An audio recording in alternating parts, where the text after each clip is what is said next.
Well, the iPod Touch was my very first Apple product.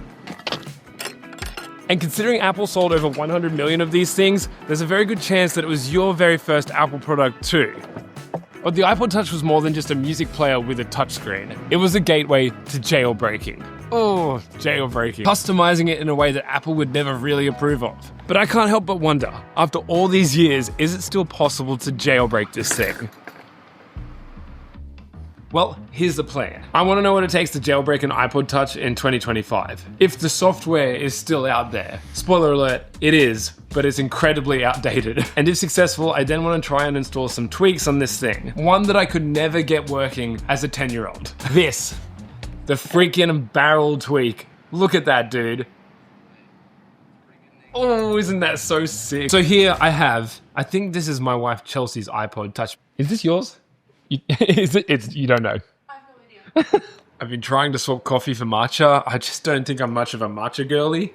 Much of a matcha. On the back here, I don't even know if you can see it because it's super reflective, but you can actually type in a serial number that's found on the back and it should tell us what we need to know. Hey, there it is. iPod Touch 4th generation. Okay, I'm glad I checked. I don't know why it has an iPad mini there. And it looks like the coverage expired in 2013. That's not good if this thing doesn't work. Speaking of which, I actually don't know if it works. I guess there's only one way to find out. My office is an absolute write-off, and I have just random vintage tech everywhere. This is my life right now. It's atrocious. But somewhere amongst this chaos is an iPod. Oh, jeez. What was it? It's on a 12 pin. I can't even remember what they called it. This is what I'm looking for. A OG iPod and iPod Touch. And iPhone, actually. Cable. Now, if this thing doesn't work, there goes my entire video idea. Oh. Okay, we have some life. Let's go. Oh. The sound. Look at that. Dang, dude. That is hilarious. All right, well, I'm glad to see that it's working. So this is an 8 gig iPod Touch and it is running iOS 6.1.6. I don't know why in the back of my brain, that sounds like it's gonna be a problem. And I can't flip and believe how different, like I carry this absolute monster of an iPhone around. That is silly. All right, so to jailbreak the iPod Touch, or the iTouch, as everyone used to say in my family, which is just the worst name for a product ever. To jailbreak the iTouch, we need to use a software called Red Spawn. Is it? No, that's not right. Poxy Spawn or Red Snow. I think it's P0 Posic Spawn. Bro, I don't know. These names. Running this connected to the iPod Touch should theoretically just jailbreak the iPod. Now, if you don't know what jailbreaking is or how it works, essentially it just bypasses all of the firmware restrictions on the iPod Touch, allowing you to download a bunch of apps, tweaks, and unofficial games and things like that. So to do that, we need to use Poxy Spawn, and that should allow us to do an untethered jailbreak, which just means we can keep it jailbroken without having to redo it every time we start the iPod Touch. However, there is a problem. I can't run Poxy Spawn on my M1 MacBook. I need an old PC or an old Mac. Now, technically, I do have an old Mac right here, but it's a little too old for this. Plus, I don't even know if this thing is still working. It's gone through a lot. So instead, I'm gonna go down the route of trying to install Windows 7 in a virtual machine on my Mac to then try and run Poxy Spawn. I've tried this a bunch of times before using the Rabbit R1. Trying to do this very similar process didn't work. I'm very skeptical. Good news, we now have Windows 7 installed. What a beauty. And it looks like we're all charged up here. I think the home button's kind of freaking out, actually. Now, what we want to do is see if we can connect the... Actually, no, I'm jumping steps. What we actually need to do is try and install iTunes first, and then see if we can get the iPod to connect. I mean, we can just try and download it from Explorer. Don't know if that's a wise idea, but we can try. After a bit of back and forth trying to get iTunes installed, the good news is iTunes is installing. If you are planning to try this yourself, this specific way with an M1 Mac, I just highly recommend having a little bit more patience than usual. Get yourself a nice audiobook. It's always the little things that just take way too much time. But we're getting there. We're making progress. This installer is intended for 32-bit versions of Windows. Wait, what? Did I download the wrong iTunes after all that? I have the 64-bit version of Windows 7, not the 32-bit version, which is so stupid. I don't know why I didn't double check that. I'm not gonna lie, just installing iTunes, an old version of iTunes, is a throwback. Just for anyone that's playing along at home, that took me approximately 40 minutes to install iTunes. Ah, yes, welcome to your new iPod. Thank you, iTunes. It's working, which means the next step, we're about to jailbreak a 15-year-old iPod. I was gonna pick it up and show it to you, but I'm too stressed it's gonna stop working. Let's hit jailbreak. Waiting for device to reboot. Is it doing that? Maybe I need to reboot it. Let's have a go. Do not unplug your device. Okay. I didn't think anything happened. Wait, it's doing something. Copying Cydia to device. Something's definitely still happening.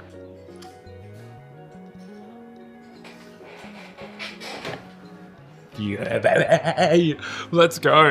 Frick yeah, dude. And how do you know that it's jailbroken? That little icon appears. Let's go. That's so sick.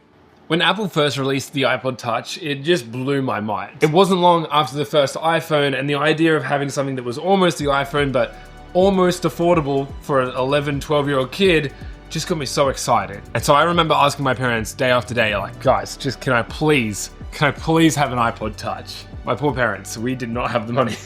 But on my birthday, I think it was my 12th birthday actually. Was it my 12th birthday?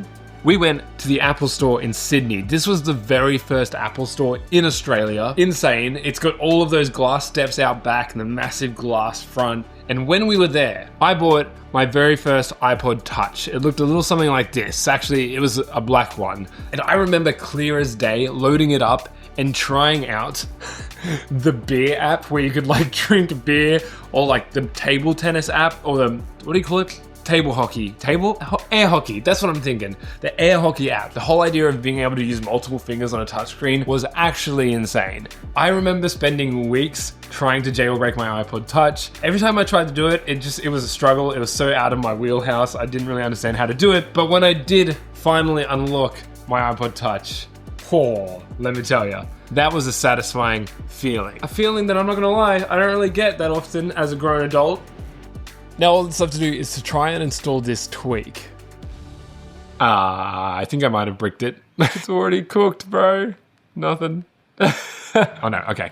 That's fine. We were able to hard reset it. I used to work at the Apple store. It was one of my first jobs, and I swear all I did every day was just hard reset different phones all day. Like, that's all I did. I can't connect to blah, blah. Yep, hard reset. My Wi-Fi's not working. Hard reset. Always be hard resetting. Put that on a t-shirt. And we are in. Let's go. Some quick context. If you don't know what Cydia is, it's essentially an unofficial app store for the iPod. It had an insane amount of users in its prime. Massive.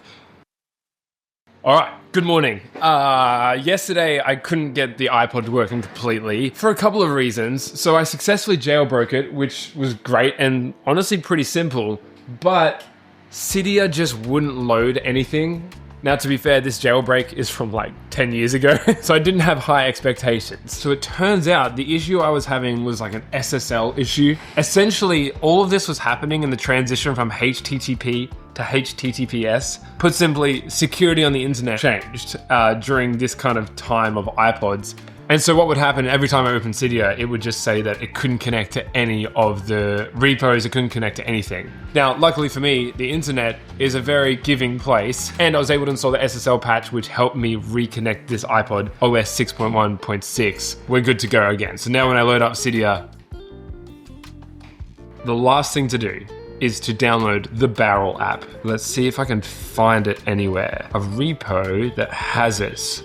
Let's see. All I want to see is the icons do a barrel roll. Is that so much to ask? So it turns out that Barrel is actually a paid app, which I had no idea. I thought it was free. And so trying to find it is a little bit of a nightmare. Unfortunately, I cannot, for the life of me, pay for it. There's no way to buy it.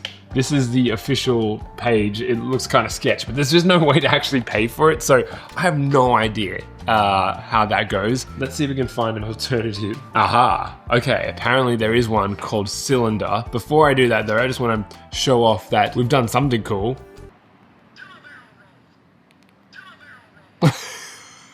So I was able to find Cylinder, which is a free barrel version. All right, these are the settings for Cylinder. So that means that we should be able to enabled, yes, effects. Guys, I forget. I think I did it. Let's go. Oh, baby. Do you see that? Do you freaking see that little animation? Woo, yeah, okay, so I can now go into this settings. This is so sick and so unnecessary. What a little side quest we just went on. But if I go into here, you can see that I've got randomize on. There we go. So we're starting to back up. So let's see what the next effect we get is. Frick yes, dude. I'm so stoked. So stupid. I've been looking for this effect for so long. That's so sick. Ever since I made the last jailbreak video, I was like, I need to find this effect. That is fantastic.